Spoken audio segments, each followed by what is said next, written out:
When Evelyn de Rothschild sold the family's ancestral banking empire, a name synonymous with power, secrecy, and wealth, it wasn't just a financial transaction. It was a break from a 200-year-old legacy that shaped empires and outlasted monarchs. Some called it betrayal, others called it liberation.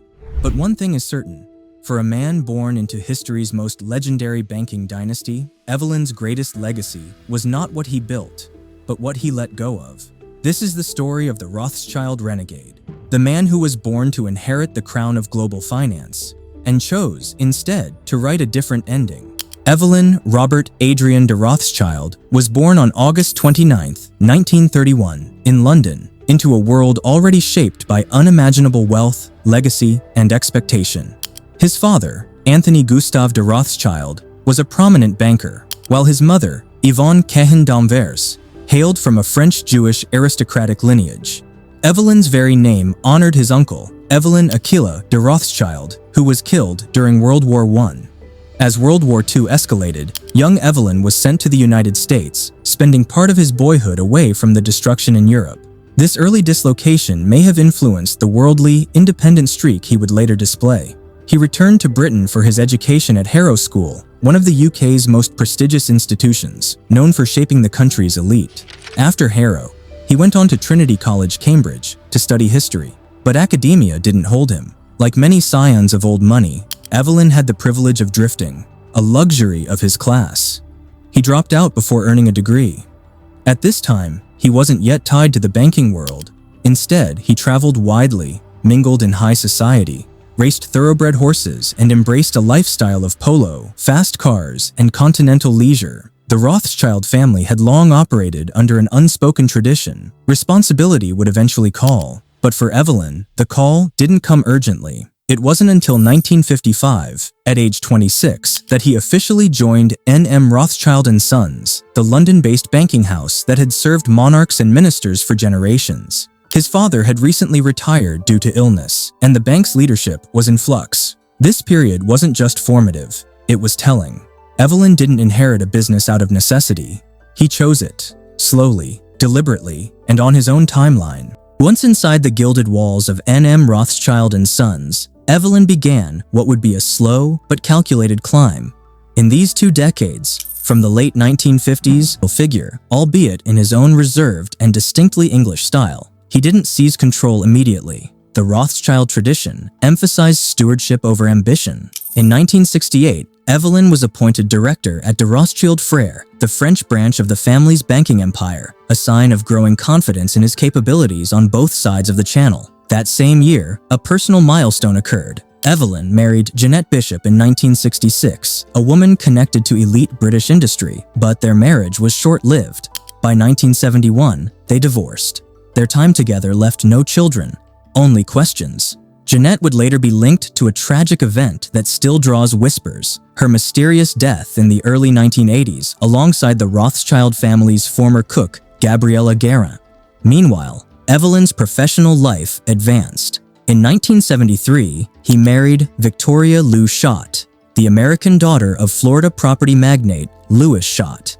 The union signaled a cross-Atlantic shift, a traditional European banker aligning himself with rising American affluence. Professionally, Evelyn hit a high point in 1976 when he took over as chairman of N.M. Rothschild & Sons, succeeding his cousin Victor Rothschild. With Britain undergoing financial upheaval, Evelyn became a stabilizing presence. He was not radical, he was not loud, but he understood the game, and he played it like a man born into the rules. Through these years, Evelyn remained firmly in the public eye without ever becoming fully knowable, a symbol of discretion in an age becoming louder by the year. Victoria Lou Schott produced 3 children over the next several years: Jessica in 1974, Anthony in 1977, and David in 1978. The family spent time between elegant homes in Buckinghamshire, New York, and Martha's Vineyard. They lived a life of understated affluence, a hallmark of Rothschild tradition. But Evelyn was never idle. From 1977 to 1994, he served as chairman of United Racecourses, continuing his lifelong passion for horse racing. He also sat on the boards of major institutions, including De Beers, IBM UK, and The Economist, chairman from 1972 to 1989. These weren't ceremonial roles. Evelyn was a diligent participant, often preferring governance and strategy to publicity. Yet, not all was stable. By 2000, after nearly 27 years of marriage, Evelyn and Victoria divorced. That same year, Evelyn made a decision that would surprise many. He married again, this time to Lynn Forrester, a politically connected American telecom executive and former wife of Andrew Stein, a major New York City politician. The honeymoon made headlines. They spent a single night at the White House, invited personally by President Bill Clinton. It was a gesture of respect and influence, merging old-world aristocracy with modern American power. Together, Evelyn and Lynn founded E.L. Rothschild, a holding company focused on global investments. But more than business, their union represented a shift in Evelyn's personal image, from reserved financier to global power couple. This chapter of Evelyn's life was marked not just by leadership, but by reinvention. He wasn't just upholding tradition, he was selectively redefining it. A bank, but in international finance and policy. He had become co-chairman of Rothschild Bank AG in Zurich in 1994, and in 2003, he presided over one of the most transformative decisions in the family's modern history, the merger of the UK and French Rothschild banking houses. These two entities had long functioned independently, each guarding its unique traditions. The unification of these powerful branches under the umbrella of Rothschild Continuation Holdings, AG, marked a symbolic end to centuries of internal division. That same year, David René de Rothschild, from the French branch, took over as executive chairman of Rothschild International. Evelyn remained as non-executive chairman of N.M. Rothschild & Sons, but was clearly stepping back. It was a graceful exit, not a resignation, not a retirement, just distance. This wasn't just a business decision, it was a cultural shift. Evelyn had grown up in a world where deals were made over cigars in Mayfair, where handshakes were stronger than contracts. But the finance world was changing. Younger Rothschilds were entering, and Evelyn seemed content, even relieved, to let them lead. In 2004, Evelyn formally left the active banking scene altogether. He and Lynn focused on building E.L. Rothschild, investing in legacy media like The Economist, along with strategic interests in India and telecom infrastructure across emerging markets. What began in 1955 as a reluctant entry into banking had, by 2004, become a full-circle moment.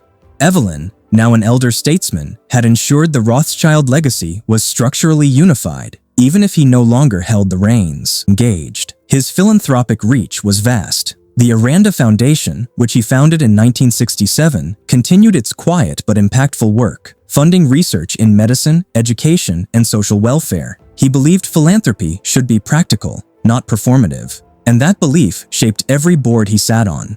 In these years, Evelyn also became a recognized voice in arts and education. He served as chairman of the delegacy of St. Mary's Hospital Medical School, remained a trustee of the Shakespeare Globe Trust, and sat on the council of the Royal Academy of Dramatic Art, RADA. His influence was everywhere, just never loudly. Politically, the Rothschild name remained a whispered force. Through Lynn, Evelyn connected more deeply with American political networks, particularly in Democratic Party circles. While Evelyn himself avoided political statements, he supported institutions that shaped policy and culture on both sides of the Atlantic. E.L. Rothschild, meanwhile, grew into a respectable boutique investment firm. Though smaller than the bank that bore his name, it reflected his shift in priorities, targeted influence over global dominion. Public appearances during these years were rare but impactful. When Evelyn spoke, it was with weight, and when he was silent, it was often louder. He became less a financier, more a patron, a man who had moved from markets to meaning. The final decade of Evelyn de Rothschild's life was, outwardly, peaceful. He and Lynn split their time between London, New York, Martha's Vineyard, and Ascot House in Buckinghamshire. The latter, a sprawling estate under the stewardship of the National Trust. Though his children had long entered adulthood, Evelyn maintained close, if private, relationships with them. His son, David de Rothschild, known for his environmental activism and expeditions, carried the family name into a completely different realm, not banking, but climate action. Evelyn's voice grew quieter, but his presence remained palpable. At private events, high-level summits, and charity galas, he was a sought-after figure, not for his money, but for his institutional memory. He knew things that no book could teach. In 2022, at the age of 91, Evelyn passed away after suffering a stroke. He died in his London home, surrounded by family and a life's worth of history. The obituaries were respectful, though often puzzled. Who, exactly, was Evelyn de Rothschild? A kingmaker? A custodian? A contradiction? He had helped oversee the merger of Europe's most storied banking family, advised Queen Elizabeth II, and once spent his honeymoon night in the White House. Yet he remained somehow cloaked, untouched by scandal, until time revealed what silence once buried. His death marked more than an end. It was a closing curtain on a particular kind of power, old, inherited, and self-assured. With Evelyn went the last whispers of a Rothschild era rooted in tradition and tact, and brought forward multiple allegations of sexual harassment and assault, stemming from Evelyn's time as head of N.M. Rothschild & Sons in the 1990s. The timing shocked many. For decades, Evelyn had embodied restraint, propriety, and a quiet kind of nobility. Now, that image was being cracked open. The accusations were harrowing. One woman claimed she had been violently assaulted by Evelyn while working as a junior employee. Another said he had groped her, putting his hands under her blouse and bra without consent. A third reported being coerced into a sex act, with Evelyn sitting behind his desk, calm, controlled, as if it were routine. Sources close to the Rothschild estate revealed that a misconduct complaint had quietly triggered his exit from banking in 2004. At the time, it was handled internally. No charges were filed, no public statements were made. Now, in the light of a post-Me Too world, silence no longer passed as protection. The Rothschild family declined to comment. So did Lynn Forrester de Rothschild, who had built a formidable reputation in global business and politics. The institutions Evelyn once served, The Economist, Rada, De Beers, issued brief, carefully worded statements, promising to review any historical links to the allegations. For many, this posthumous revelation felt like a betrayal, not just of trust, but of history. Could a man who built hospitals and funded universities also prey on his staff? Could the architect of discretion have used silence as a shield? It is a question we now ask more often of men in power. And Evelyn de Rothschild, it seems, was no exception, and meticulously composed. He advised monarchs, married into political dynasties, and presided over one of the oldest banking families in the world. But after the eulogies faded, the reckoning began. He was not a man of press conferences or memoirs. There are no viral interviews, no confessions, just a trail of archived board minutes, old-world telegrams, and carefully curated philanthropic grants. A man who helped merge empires, then vanished into quiet investment firms. A man who gave generously, yet left behind unanswered questions that time, not inquiry, uncovered. Was he the last of the Rothschild patriarchs, or the first to defect from a dynasty's obligations? He died as he lived, surrounded by power, silence, and privilege. But history is no longer content with elegance alone. It demands answers. It turns over stones once left untouched. So, who was Evelyn de Rothschild, really? A loyal steward of a crumbling empire? A quiet renegade who sold the family bank? A refined predator, protected by prestige? Perhaps all of them, or perhaps none. And now, it's your turn to decide.